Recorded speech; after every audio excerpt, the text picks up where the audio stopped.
Hello viewers, welcome to my channel রসিঘর।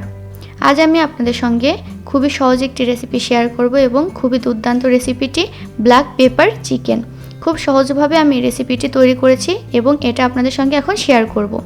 এখানে আমি নিয়ে নিচ্ছি মুরগির বুকের মাংস, হাড় ছাড়া মাংস নেবেন এবং এভাবে ছোট ছোট টুকরো করে কেটে নেবেন। আমি আপনাদেরকে দেখিয়ে দিচ্ছি।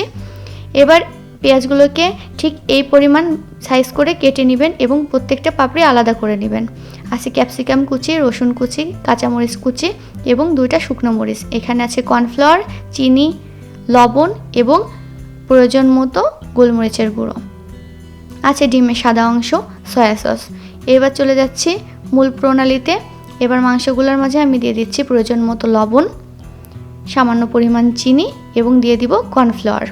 এখানে পরিমাণগুলো আমি উল্লেখ করে নিই, তার কারণ আপনারা যতটুকু মাংস ব্যবহার করবেন ঠিক ততটুকু অনুযায়ী আপনারা এই মিশ্রণগুলো ব্যবহার করবেন। এবার এটাকে আমি একটু হাত দিয়ে মেখে নিব। এই পর্যায়ে দিয়ে দিচ্ছি ডিমের সাদা অংশ।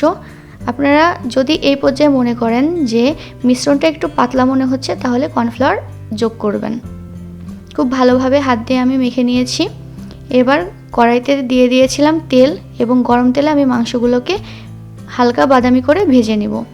আপনারা এই মাংসগুলোকে হালকা বাদামি করে ভেজে নেবেন, খুব গাঢ় বাদামি করার কোনো দরকার নেই।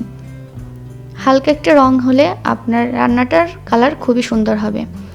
এক পাশ আমার ভাজা হয়ে গিয়েছে, আমি উল্টিয়ে 2 পাশ খুব সুন্দর করে ভেজে নিয়েছি। যেহেতু মাংসগুলো খুব পাতলা করে কাটা ছিল, সেজন্য ভাজতে খুব বেশি সময় লাগার কথা না। এবার আমি কড়াইতে 3 টেবিল চামচ দিয়ে দিয়েছি তেল এবং এর মাঝে দিয়ে দিচ্ছি রসুন কুচি। রসুনগুলোকে খুবই মিহি কুচি করে কেটে নেবেন এবং বাদামি হয়ে গেলে বাদবাকি উপকরণগুলো আপনি এক এক করে যোগ করে দিবেন। এই পর্যায়ে আমি দিয়ে দিচ্ছি পেঁয়াজটা ঠিক আপনারা এভাবেই কাটবেন, তাহলে দেখতে সুন্দর হবে। এবং দিয়ে দিচ্ছি ক্যাপসিকাম এবং মরিচ। যারা ঝাল খেতে পছন্দ করেন তারা আরেকটু ঝাল দিতে পারেন, আর যারা ঝাল খেতে পছন্দ করেন না তারা মরিচটাকে একটু কমিয়ে দিবেন। এটা সম্পূর্ণ আপনাদের স্বাদের উপর নির্ভর করছে। এবার আমি হাই ফ্লেমে 1 মিনিট মতো এটাকে উল্টিয়ে পাল্টিয়ে ভেজে নিলাম এবং সামান্য পরিমাণ জল যোগ করে দিচ্ছি।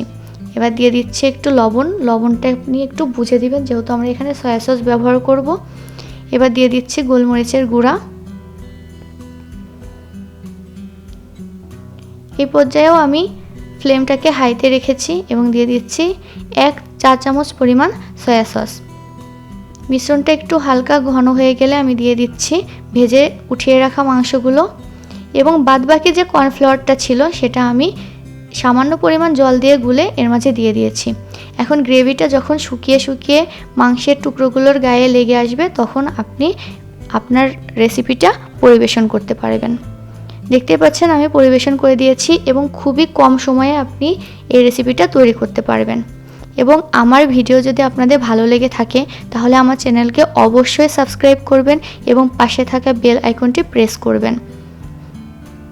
আমার ভিডিওটি দেখার জন্য আপনাদেরকে অসংখ্য ধন্যবাদ।